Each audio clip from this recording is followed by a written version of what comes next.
ಎಲ್ರಿಗೂ ನಮಸ್ಕಾರ. Welcome back to my YouTube channel. Thank you so much. ಯಾಕೆಂದರೆ ನಿನ್ನೆ ನಾನು ಹಾಕಿರೋವಂಥ ವೀಡಿಯೋಗೆ ಒಳ್ಳೆ ರೆಸ್ಪಾನ್ಸ್ ಸಿಕ್ಕಿದೆ. ಎಲ್ಲರೂ ಕೂಡ ಚೆನ್ನಾಗಿದೆ ಅಂತ ಕಮೆಂಟ್ ಮಾಡಿದ್ರಿ, ಮೆಸೇಜ್ ಮಾಡಿದ್ರಿ. Thank you so much. ಹೀಗೆ ನನ್ನನ್ನು ಸಪೋರ್ಟ್ ಮಾಡ್ತಾಯಿರಿ. ಇವತ್ತಿನ ಈ ವಿಡಿಯೋ ನಿನ್ನೆ ವಿಡಿಯೋ ಕಂಟಿನ್ಯೂಷನ್ ವಿಡಿಯೋ ಆಗಿರುತ್ತೆ. ನಿನ್ನೆ -10°C ರಾಮಾಯಣ ನೋಡಿದ್ರಿ. ಇವತ್ತು ನನ್ನ ಮಗಳ ರಾಮಾಯಣನ ನೋಡಿ. ಅವಳು ಏನೆಲ್ಲ ಮಾಡಿದ್ಲು, ಏನೆಲ್ಲ ತಂಟೆ ಮಾಡಿದ್ಲು, ಎಷ್ಟು ತರಲೆ ಮಾಡಿದ್ಲು. ಮಕ್ಕಳು ಎಷ್ಟೆಲ್ಲ ಕಾಟ ಕೊಡ್ತಾರೆ, ತಂಟೆ ಮಾಡ್ತಾರೆ, ತರಲೆ ಮಾಡ್ತಾರೆ, ನಮ್ಗೆ ರೆಸ್ಟೇ ಮಾಡೋದಕ್ಕೆ ಬಿಡೋದಿಲ್ಲ ಅಂತೆಲ್ಲ ನಾವು ಹೇಳ್ತಿರ್ತೀವಿ. ನಾವೇನು ಕಮ್ಮಿ ಇಲ್ಲ. ನಾವು ಚಿಕ್ಕವ್ರು ಇರಬೇಕಾದ್ರೆ ನಮ್ಮ ಮಂತ್ರಿಗೂ ಸಿಕ್ಕಾಪಟ್ಟೆ ಕಾಟ ಕೊಟ್ಟು ತಂಟೆ ಮಾಡಿ ತರಲೆ ಮಾಡಿನೇ ದೊಡ್ಡವರಾಗಿರೋದು. ಆದರೆ ಈಗ ಮಾತ್ರ ನಾವು ಮಾತಾಡೋದೆಲ್ಲ ದೊಡ್ಡ ದೊಡ್ಡ ವೇದಾಂತಿಗಳ ಥರ ಮಾತಾಡ್ತೀವಿ.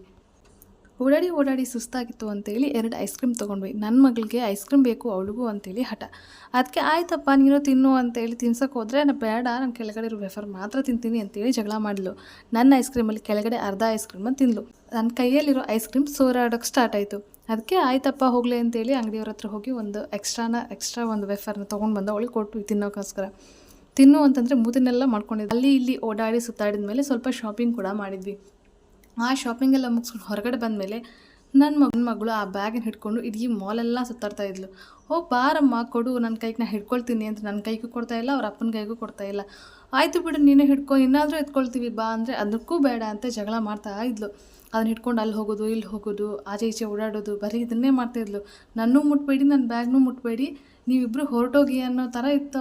ನಾವು ಎಷ್ಟೇ ದೊಡ್ಡವರಾಗಿದ್ದರೂ ಮಕ್ಕಳೊಂದಿಗೆ ಮಕ್ಕಳಾಗಿರಬೇಕು. ನಮ್ಮಲ್ಲಿರುವಂಥ ಮಗು ಮನಸ್ಸನ್ನು ಹೊರಗಡೆ ತೆಗೆಯೋದು ದೊಡ್ಡ ಕಲಾಕಾರರು ಅವರು. ನಾವು ಎಷ್ಟೇ ದೊಡ್ಡವರಾದರೂ ನಮ್ಮಲ್ಲಿರೋ ಮಗುವಿನ ಮನಸ್ಸನ್ನು ಕಳೆದುಕೊಳ್ಳಬಾರ್ದು. ನೋಡಿ ಎಷ್ಟೆಲ್ಲ ತರಲೆ ತಂಟೆ ಮಾಡ್ತಿದ್ದಾಳೆ ಅಂತ. ಓಡಿ ಇವಳಿಗಂತೂ ಸಾಕಾಗುತ್ತೋ ಇಲ್ವೋ ಗೊತ್ತಿಲ್ಲ, ಆದರೆ ಇವಳು ಹಿಂದೆ ಓಡಿ ನನಗಂತೂ ಸಾಕಾಗಿ ಹೋಗುತ್ತೆ.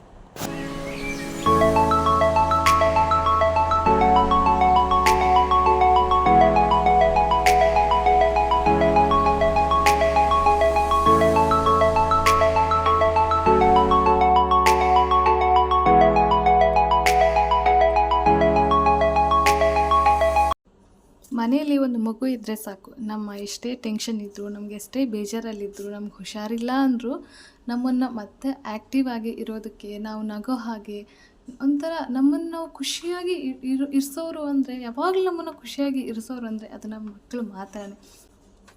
ಆಯಿತು ಅವಳ್ದಾದ್ರೂ ಮುಗಿಲಿ ಅಂತೇಳಿ ಅವಳನ್ನ ಆಡೋಕೆ ಬಿಟ್ಟಿದ್ವಿ. ಆದಮೇಲೆ ಆಚೆ ಈಚೆ ಸುತ್ತಾಡಿ ಮೆಲ್ಲಗೆ ಅದ್ರ ಬ್ಯಾಗ್ನ ಎತ್ತಾಕೊಂಡು ನಾನು ಓಡ್ಕೊಂಡು ಬಂದುಬಿಟ್ಟೆ. ಆದಮೇಲೆ ಆ ಬ್ಯಾಗ್ನ ತೊಗೊಳೋಕ್ಕೋಸ್ಕರ ಹಿಂದೆ ಓಡಾಡ್ಕೊಂಡು ಬರ್ತಾ ಇದ್ಲು. ಈ ಕಡೆ ಹೋಗೋಣ ಬಾ ಅಂದರೆ ಬೇಡ ಅಂತೇಳಿ ಆ ಕಡೆ ಓಡ್ತಾಳೆ, ಆ ಕಡೆ ಹೋದರೆ ಮತ್ತೆ ಈ ಕಡೆ ಓಡ್ತಾಳೆ.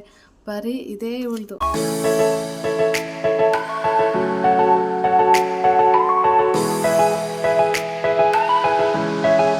ಇಷ್ಟ ಆದರೆ ಈ ವಿಡಿಯೋನ ಲೈಕ್ ಮಾಡಿ, ಆದಷ್ಟು ಸಬ್ಸ್ಕ್ರೈಬ್ ಮಾಡಿ. Thank you.